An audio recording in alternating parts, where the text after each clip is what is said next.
All right, day 6 notes, 5A, day 6 notes. We're looking at this standard 3A. I can interpret key features. Okay, so in this lesson, you are going to determine slope from a verbal representation. Verbal representation just is a fancy word for a word problem or a scenario that's happening in the real world. So, a slope, remember, is a rate of change. It's a pattern. It's something that's happening over and over again. And you can think about that when you are making your slope. For example, you might have found out your slope was up 3 over 2, up 3 over 2. Okay, you can see that's a pattern that's happening over and over again. That's a rate of change. The rate of change here would be every 2 per 3, okay? But that doesn't really mean anything in the real world, and that's what we're going to do right now. So remember, a rate of change is the same thing as a slope. And in the other units, we knew that a rate of change was identified. We knew it was a pattern that's happening over and over again when we would see these keywords per, each, and every. That tells you it's happening over and over again. And what's happening over and over again? Well, it's whatever word comes after this. So for example, the unit would be every night, if night came after that. Or it could be each hour, if hour came after that. Or every mile, or per dollars. So the unit is what comes after this keyword. And you always are going to have a number associated with that as well, okay? So this is like, for example, you might see $5 per hour. We're comparing dollars, the number of dollars, to hours. Okay, let's get into it with a real example so it can make a little bit more sense. We got Lola here. She wants to take scuba diving lessons. There's a one-time sign-up fee of $20 and each lesson costs $80. Determine the rate of change. So when I determine the rate of change, which can also be represented with a slope, I first am going to find my keyword. Let's highlight that blue. So our keywords per, each, every tell us it's a pattern that's happening over and over again. So if I look through here, I find this word right here. Each, what? Each lesson. So my unit right here is lesson, okay? And what does each lesson do? Well, there's a one-time sign-up fee of $20 and each lesson cost $80. So this number right here, that cost is $80, okay? Now, even though $80, this number comes after this technically, it is not the word directly after it. It's this word directly after it that's this unit we're talking about, okay? All right, so Lola wants to take some scuba diving lessons. There's a one-time sign-up fee of $20, and each lesson costs $80.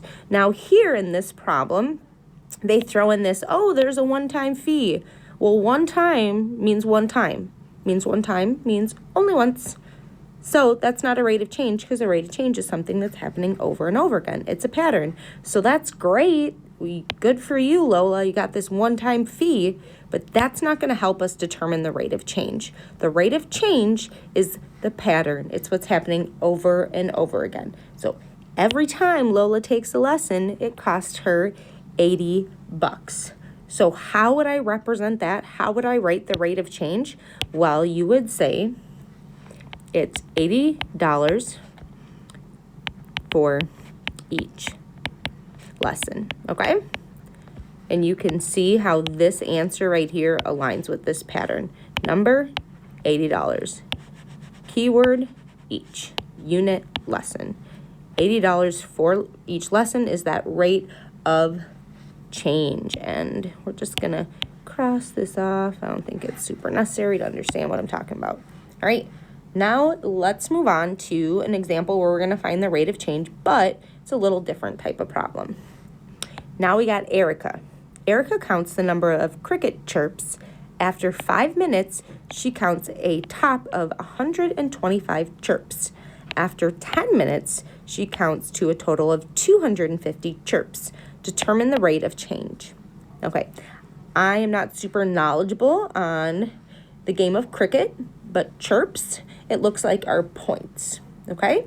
That's what they're called. So we got Erica, she counts the number of cricket chirps. After 5 minutes, she counts a top of 125 chirps. All right, so we can see here the two things that she is comparing is we have minutes and we got chirps. And we could see here, it says after 5 minutes, she counts a top of 125 chirps. We have to, when we're reading this, identify the two units that are being compared. Here it's minutes and chirps. Okay, so our first situation, she's got 5 minutes per 125 chirps.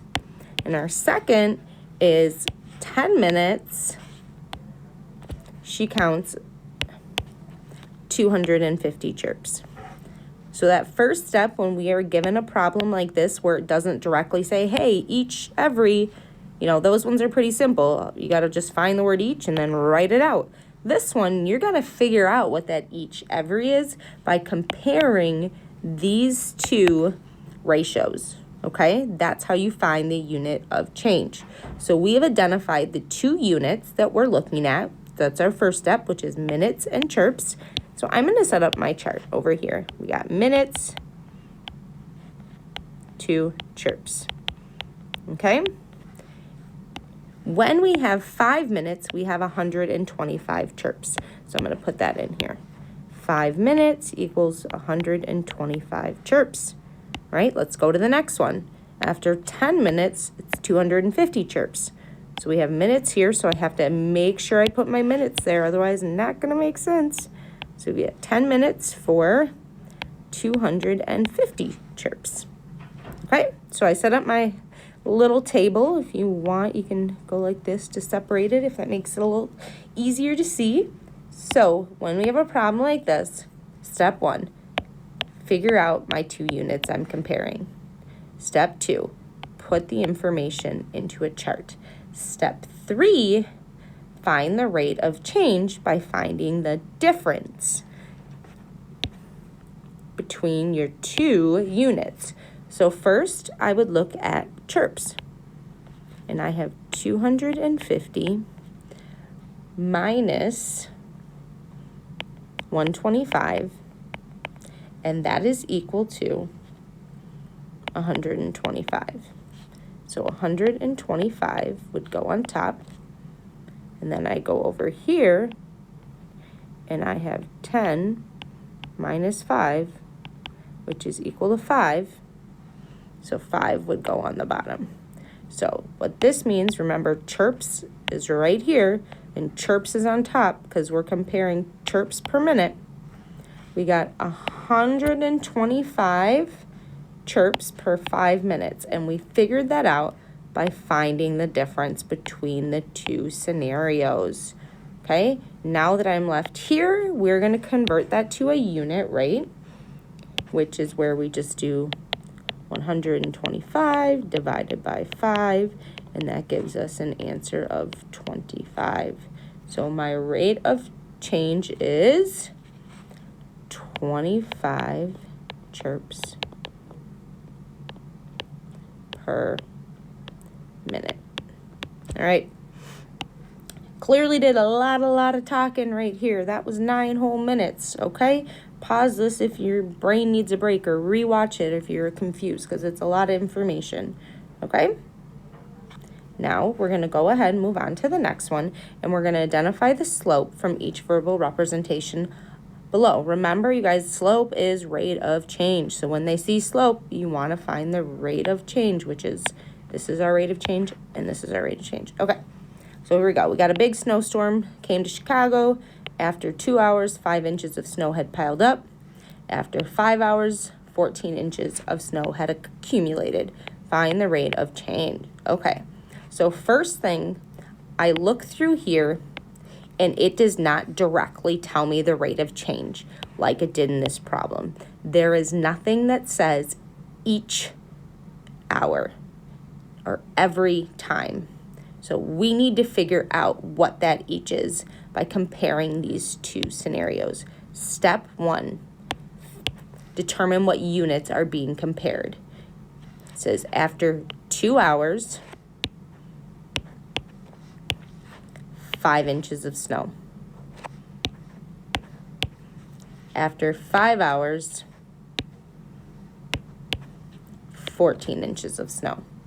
We are comparing hours to inches. So that needs to be the labels of my chart. So we have hours to inches. Okay, what's the first thing that happens? Well, 2 hours for 5 inches. Let's put that into our chart. Make sure you put the unit in the right place. So we had 2 hours for 5 inches. And I'm going to highlight this, okay?